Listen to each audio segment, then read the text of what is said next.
Shalom Ubracha, nous poursuivons avec la Mishnah Yud Aleph, la 11e et dernière Mishnah du premier Pérek. Comme nous l'avons vu dans la Mishnah précédente, il y a eu une période où le Mishkan, le tabernacle, a été érigé à Shilo, dans la ville de Shilo. Shilo a été détruit à la mort de Eli HaKohen, à l'époque de Shmuel. Et ensuite, il y a eu un temps de 57 ans où le Mishkan a été érigé dans la ville de Nov et Givon. Et ensuite, Shlomo HaMelech a construit le Beth HaMikdash à Yerushalayim. Entre le moment de la sortie d'Égypte et la construction du Beth HaMikdash, il y a eu 480 ans. Et comme nous l'avons expliqué, donc 40 ans dans le désert, milieu donc 39 ans du Mishkan, 14 ans à Gilgal, 369 ans à Shilo, 57 à Nov et Givon, et ensuite à Yerushalayim. Quelle est la différence entre Shilo et Yerushalayim? Shilo c'était le Mishkan et Yerushalayim le Beth HaMikdash. La différence c'est que Beshilo Chlim Kadashim Kalim ou Maaser Sheni Bechol Haroé.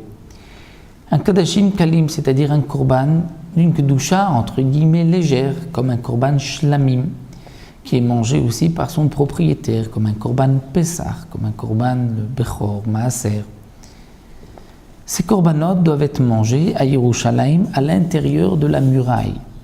À Shilo, il n'y avait pas de muraille.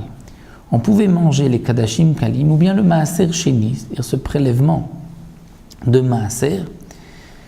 Sur la récolte qui avait poussé en Eretz Israël, on prélevait la Terouma, le Maaser Rishon et le Maaser Sheni. On devait monter le Maaser Sheni et le manger entre les murailles de Yerushalayim. À l'époque de Shilo, on montait aussi le Maaser Sheni à Shilo, mais on pouvait le manger Bechol Haroé, c'est-à-dire dans tout endroit où on pouvait de là-bas voir Shilo.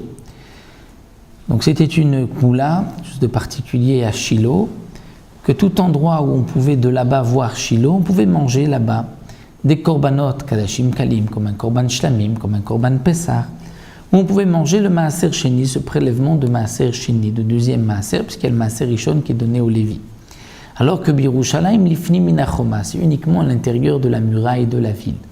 Vekan, de toutes les manières, aussi bien à Shilo qu'à Yerushalayim, Kodshe Kodashim, les korbanot appelés Kodshe Kodashim, qui ont une sainteté plus forte que les Kadashim Kalim, comme un korban Khatat ou un korban Hacham, ou une mincha, une offrande, les Chalim Lifni Minaklaim, ne pouvaient être mangés qu'à l'intérieur des Klaim, c'est-à-dire des rideaux qui entouraient la cour du Mishkan, et dans le Beth HaMikdash, les murailles de la Hazara, non pas les murailles de la ville.